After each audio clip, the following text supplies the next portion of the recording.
Good morning friends. नमस्कार। आज मैं शिक्षा मनोविज्ञानी के अंतर्गत बंडूरा का सामाजिक अधिगम का सिद्धांत पढ़ाऊंगा, जो कि सामाजिक अधिगम का सिद्धांत नॉर्मल तरीके से शॉर्ट ट्रिक में बताने जा रहा हूँ। वो आप थोड़ा सा देखिएगा।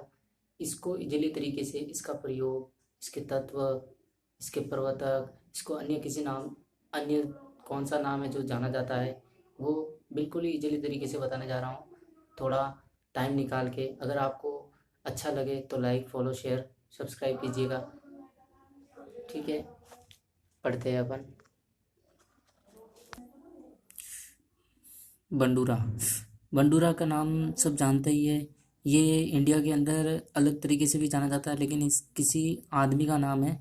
देखिएगा, बंडूरा, जो कि बंडूरा का जन्म कर्नाटक में 1925 के अंतर्गत हुआ था। इसने सिद्धांत क्या था? इसका सिद्धांत था सामाजिक अधिगम का सिद्धांत, जो कि हम इसको दूसरा बंडूरा का अधिगम का सिद्धांत कहते हैं।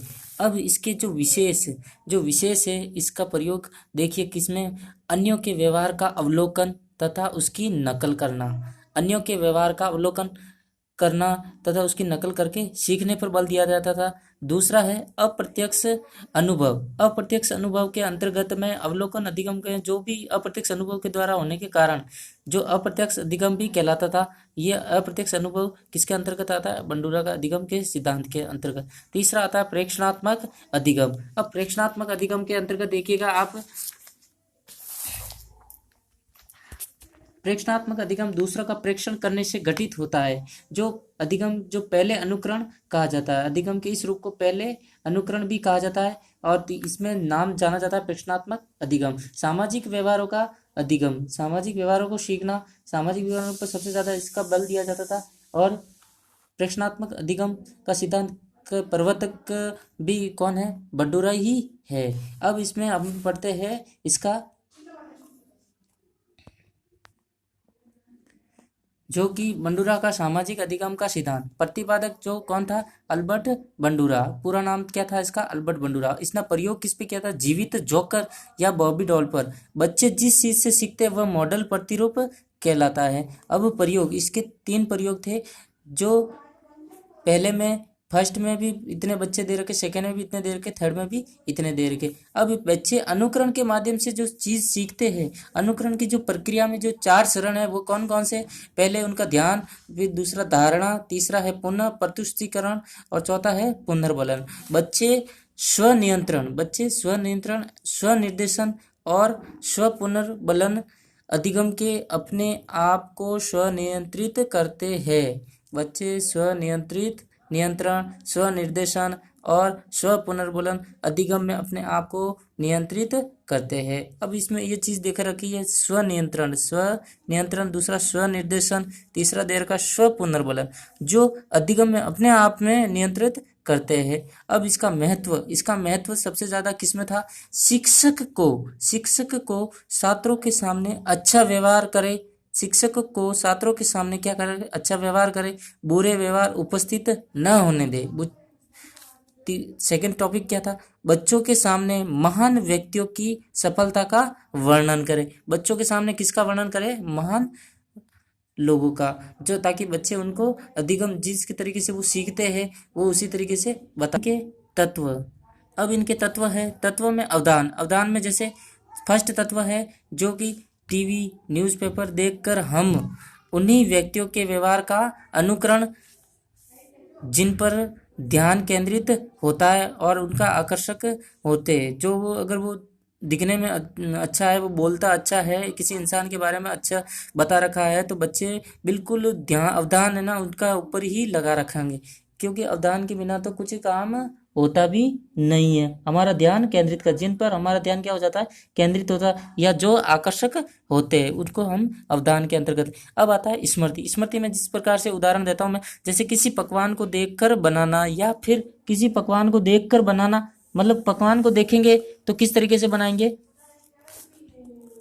तो सीखने के लिए उनके चरणों का स्मरण करना आवश्यक है। जो सीखने के लिए तो वो किस में आएंगे? स्मृति में। अब नेक्स्ट टॉपिक है अनुकरण। अनुकरण जो अधिगम कर्ताओं के लिए अधिगमकर्ताओं के लिए आवश्यक है कि उसमें मॉडल की जो क्रियाओं को अनुकरण करने की योग्यता हो, वो किस में आती है, अनुकरण के अंतर, जिसको क्या बोलते हैं, मिटेशन, जिसे क्या बोलते हैं, मिटेशन। अब लास्ट टॉपिक में तत्व क्या है, अभिप्रेरणा। अभिप्रेरणा अधिगमकर्ताओं में क्रिया करने की पर्याप्त इच्छा होना आवश्यक है।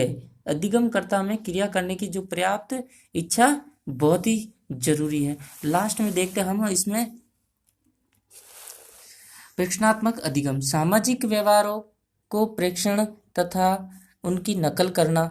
दूसरा आता है कपड़े पहनना, जैसे बालों में संवारने की शैली और समाज में कैसे रहा जाए, ये भी किस में आता है, सामाजिक अधिगम व्यवहारों में। बच्चों में व्यक्तित्व का विकास, वो भी किस में आता है, बंडूरा सामाजिक अधिगम, जो अपने व्यवहार में जो परिवर्तन होगा वो इसी के अंतर्गत आएगा।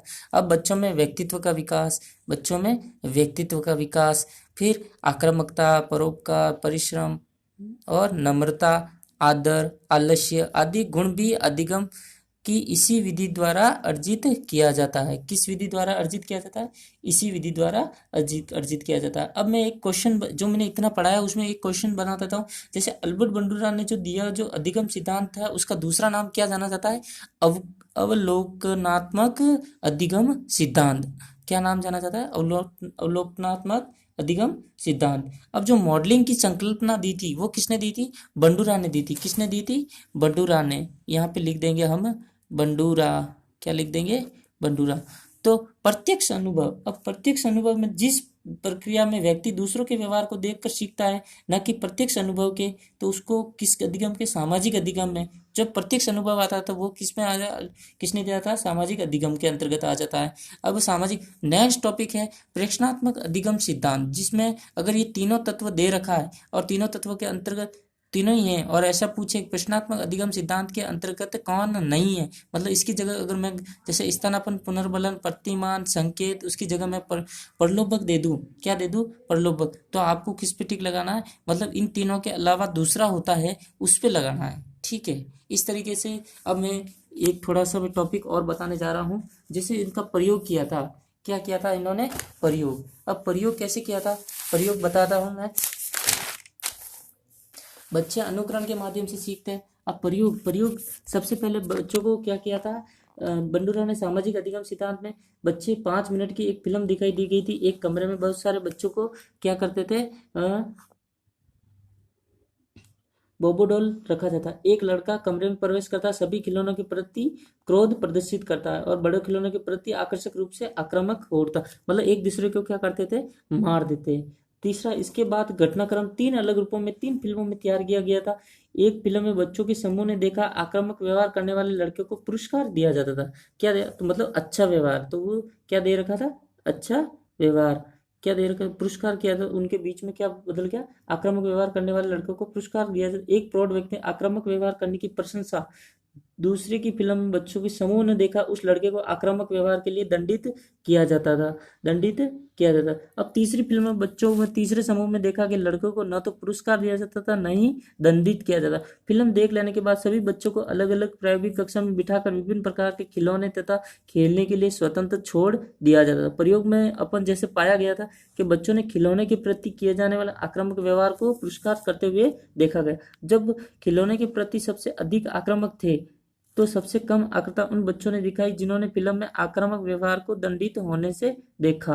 इस तरीके से इन तीनों, जो फर्स्ट, सेकंड और थर्ड, फर्स्ट में बच्चों में जो दिखाया गया था वो बच्चे एक दूसरे को मारते हैं, तीसरे में पुरस्कार दिया जाता था अच्छा व्यवहार होने के लिए, तो और थर्ड में क्या था, बच्चों को बिठा दिया गया था ना, तो वो सबको पता है कि भाई मारेंगे भी अगर हम खेलेंगे तो उनमें बच्चों में कोई प्रतिक्रिया नहीं हुई। थर्ड में उनमें बच्चों में कोई भी प्रतिक्रिया नहीं हुई। इस तरीके से ये सामाजिक अधिगम का सिद्धांत प्रस्तुत किया। धन्यवाद।